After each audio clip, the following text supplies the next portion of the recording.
Aunque te parezca mentira, esta situación es muy común en nuestros ríos, que un buque pierda el ancla y su cadena. Y ahí es cuando nos llaman y nos convocan para hacer la campaña de búsqueda. Una vez establecida la zona, empezamos a trabajar con los equipos calibrándolos, ajustándolos a la frecuencia apropiada, vamos con los buzos a bordo y lo que hacemos es barrer absolutamente toda el área de búsqueda con el sonar de barrido lateral conectado al GPS, justamente con el objetivo de encontrar puntos dato. Cada punto dato o anomalía que vemos bajo el agua sobre el lecho del río, el buzo, como puedes ver, para verificar qué es lo que hay ahí abajo y de qué tipo de anomalía se trata. Debajo del río existen un montón de anomalías, pero nosotros queremos encontrar la que estamos buscando. En algunas zonas es más difícil que otras, pero de todas maneras, sin ninguna duda, este es el momento más emocionante. Bueno, estoy en la cadena. ¿Confirmás que la cadena? Estoy en la cadena, sí señor. Ok.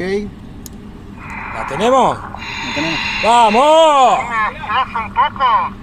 Una vez localizada, en este caso, ancla y cadena, lo primero que se hace es notificar a las autoridades indicando la posición donde se encuentra y a partir de ahí comienza todo el operativo de rescate, que es una maniobra aparte, muy compleja, por cierto.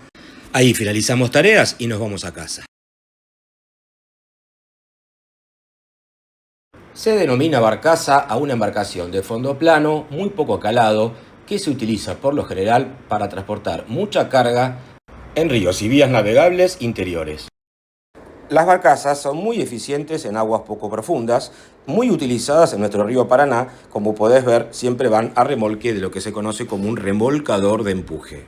A un conjunto de barcazas amarradas entre sí se lo denomina convoy y puede estar compuesta por muchísimas barcazas. En este caso, fuimos a buscar una que se hundió en el Paraná Medio. ¿Por qué se hundió? Bueno, tocó la costa el convoy, que es muy grande, te recuerdo que puede tener hasta 300 metros de eslora en total, y se fue a pique. Ahí fuimos con el sonar de barrido lateral, con el GPS, todo conectado, todo chequeado, todo calibrado. Fuimos a buscar a ver dónde estaba esa barcaza hundida para saber si representa o no un peligro a la navegación. Este trabajo demandó mucho más tiempo de lo esperado, ya que no fue fácil encontrarla. Mapeamos todo el lecho del río, inclusive con imágenes 3D, hasta que por fin, finalmente, apareció y acá la podés ver. La barcaza, inclusive se ven las lingas de acero que la unían junto con las otras demás que formaban el convoy. La encontramos en posición perfectamente apoyada sobre el lecho del río Paraná y inclusive se puede ver que desparramó gran parte de su carga, que en este caso se trataba de mineral de hierro. Como siempre, reportamos a las autoridades y luego el cliente decidió reflotarla. El domingo 29 de octubre del 2023, el velero Carpe Diem, en horas del mediodía, zarpó del puerto de Colonia hacia el puerto de Buenos Aires.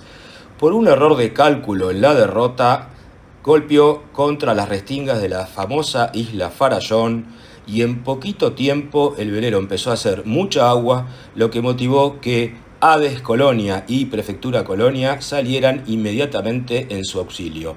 Intentando remolcar la embarcación a una zona de mayor profundidad para tratar de salvarla, la maniobra fue completamente imposible de hacer debido a que el velero en poquitos minutos se fue a pique, como podés ver. Lo más importante es que no hubo que lamentar ninguna víctima. A pedido del propietario, ya que el seguro no le cubrió ningún costo, comenzamos la búsqueda de la embarcación. Todos los costos corrieron por cuenta del propietario, ya que, como te dije, al no estar habilitada la embarcación para transportar pasajeros o dar clases, el seguro no se hizo cargo de ningún costo. En este caso, la búsqueda la hicimos mediante un espiral ampliado o un cuadrado ampliado.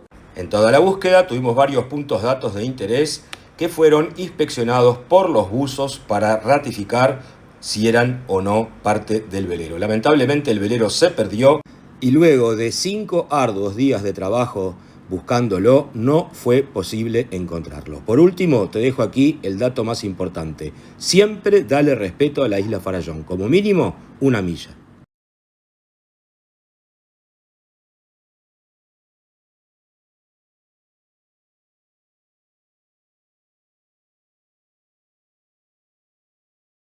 Como consecuencia de un fortísimo temporal, el remolcador de empuje Piraverá quedó literalmente estampado contra la isla de los Mástiles en la provincia de Santa Fe, perdiendo sus 2 toberas Z-Pellers en el incidente. Inmediatamente nos convocaron y allí fuimos y nos movilizamos para buscarlas. Mediante nuestro sonar de barrido lateral, realizamos unas cuantas líneas de traqueo, inspeccionando absolutamente toda la zona, en donde pudimos comprobar la existencia de 2 anomalías muy importantes que coincidían mucho con lo que estábamos buscando. Inmediatamente, los buzos que estaban a bordo realizaron la primera inmersión. Al cabo de un largo rato pudimos comprobar que efectivamente se trataba de las 2 toberas con las hélices que se encontraban sumergidas próximos a la zona donde efectivamente el remolcador estuvo navegando. Este siniestro afortunadamente no cobró ninguna víctima, simplemente un daño material. Como podés ver, esas son las toberas de un importante tamaño, 2 metros de diámetro, con sus hélices, que como producto de la varadura fueron violentamente arrancadas de cuajo, literalmente como te lo digo, del casco del remolcador. Ahí las podés ver, y junto a nuestros socios de Clean Sea y Raúl Negro y compañía, las toberas ya se encuentran a bordo del propio remolcador, el cual próximamente se va a dirigir a dique para que las vuelvan a insertar en su lugar y el mismo pueda seguir navegando.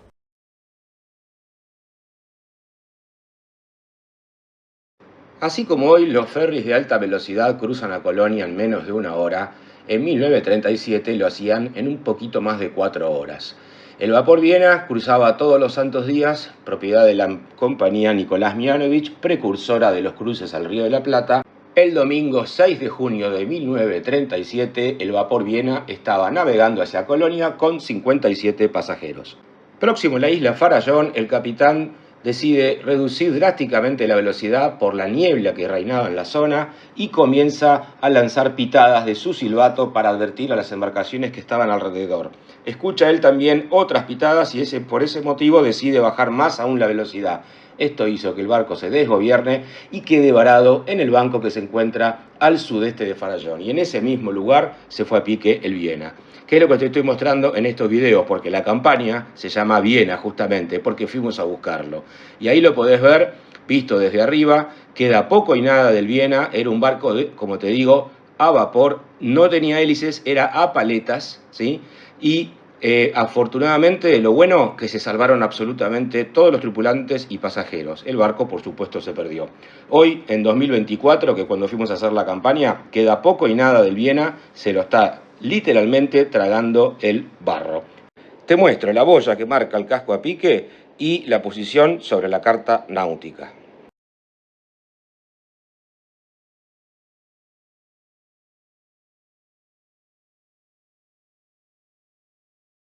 En octubre del año 2021 ocurrió un accidente en el puerto La Plata, en el canal de acceso al puerto La Plata, muy importante, que fue noticia en todo el mundo, digamos.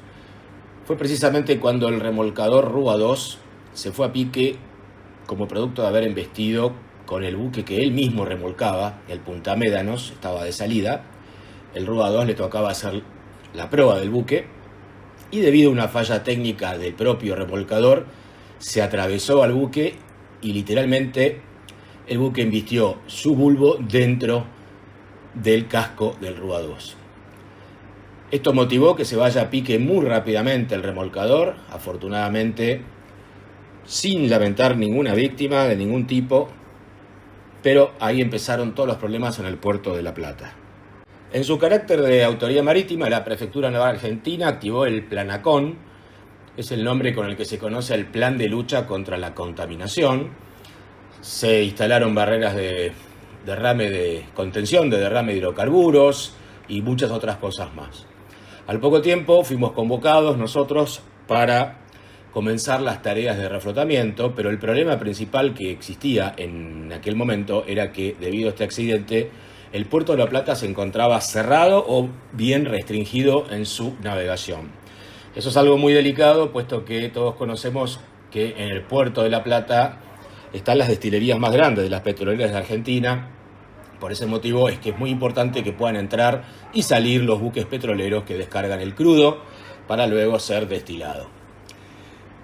Cumplidos todos los trámites, nos dirigimos a la zona y comenzamos con el sonar de barrido lateral a hacer los rastreos. Por supuesto que sabíamos dónde estaba el buque, pero la tarea nuestra consistía en no solo marcar precisamente, con total precisión, quiero decir, la ubicación exacta del remolcador Rúa 2, sino también visualizar con las imágenes acústicas que genera el sonar en qué forma estaba apoyado sobre el lecho en una profundidad aproximada entre 6 y 7 metros para su posterior remoción.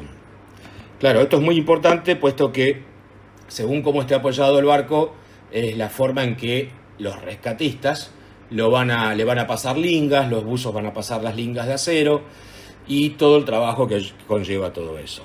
Se conoce como maniobra de aderizado, la maniobra que justamente hace que el buque se enderece primero debajo del agua y luego, mediante bombas de achique y un procedimiento que hacen los buzos, empezar a levantarlo, izarlo con la grúa, muy potente por cierto, y de esa manera poco a poco ir levantándolo del agua.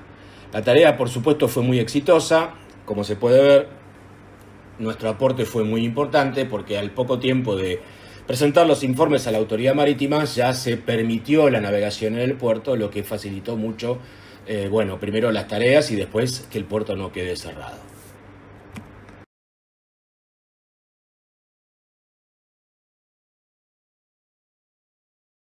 Un convoy de barcazas cargadas con mineral de hierro de bandera paraguaya, empujados por un potente remolcador, impactó en una de las defensas que protege el pilar número 5 del puente General Belgrano y se fue a pique. Es importante destacar que el puente desde su inauguración, en mayo de 1973, tuvo que soportar 16 impactos de distintas consideraciones y así toda la estructura sigue inconmovible prestando un servicio esencial. Nos movilizamos a la zona con los equipos para detectar la ubicación exacta y la posición donde se encontraba la barcaza hundida sobre el lecho del río. Esta tarea no fue para nada fácil debido a que el río por esos días corría muy fuerte a unos 4 nudos de velocidad, aproximadamente unos 7 km por hora. Pese a ello pudimos localizarla, como podés ver, identificándola con posición exacta, latitud, longitud, dimensiones completas para su posterior remoción. Fue ahí que con nuestros socios amigos de Raúl Negro y compañía, la tarea ya quedó en manos de ellos. Tanto las operaciones de localización como de salvamento se extendieron muchísimo en el tiempo, ya que el clima no acompañó para nada y, como te dije antes, la corriente del río Paraná era tan fuerte que dificultaba mucho las tareas. La primera etapa consistió en extraer las 1.500 toneladas de mineral de hierro que tenía la barcaza en su interior para luego extraer la barcaza en sí misma. Esta tarea se desarrolló con buzos profesionales especialistas en aguas sin visibilidad.